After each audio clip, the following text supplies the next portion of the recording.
جب تم مر جاتے ہو ایسا کہا گیا ہے کہ تمہاری روح تمہارے جسم کے پاس ہی رہتی ہے، تکیے کے قریب اور بستر کے نیچے۔ یہ کب ہوتا ہے؟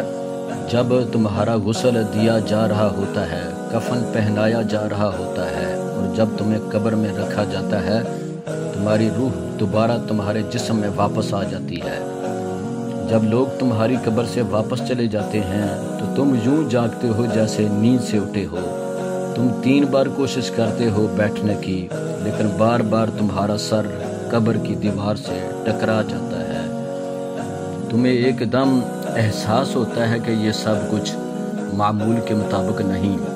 پھر تم سمجھتے ہو کہ اب تم زندوں میں نہیں بلکہ مردوں میں سے ہو، اور آج رات تم اس دوسرے جہان میں ہو۔ پھر تھوڑی دیر بعد 2 فرشتے آتے ہیں، منکر اور نکیر۔ ان کا کام صرف قبر میں 3 سوالات پوچھنا ہوتا ہے۔ تمہارا رب کون ہے؟ تمہارا دین کیا ہے؟ تمہارے نبی کون ہیں؟ یا تو تم صحیح جواب دو گے اور کامیاب ہو جاؤ گے، یا تم گڑبڑا جاؤ گے اور ناکام ہو جاؤ گے۔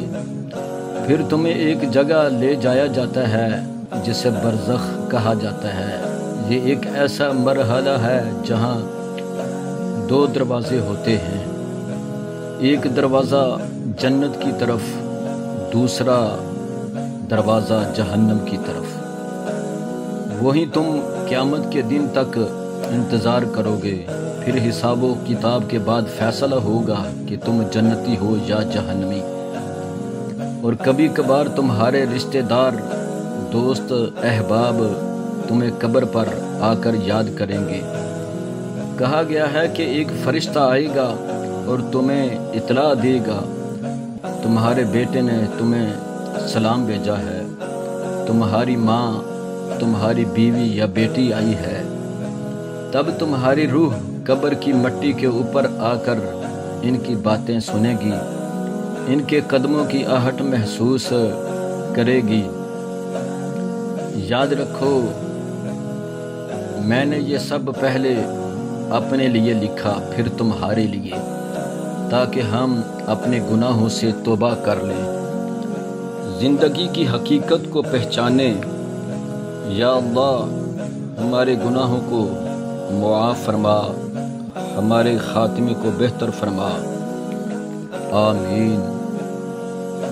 نبی کریم صلی اللہ علیہ وآلہ وسلم نے فرمایا، میری طرف سے ایک آیت بھی ہو لوگوں تک پہنچاؤ، بس اگر تم تک یہ بات پہنچی ہے تو کسی اور تک بھی۔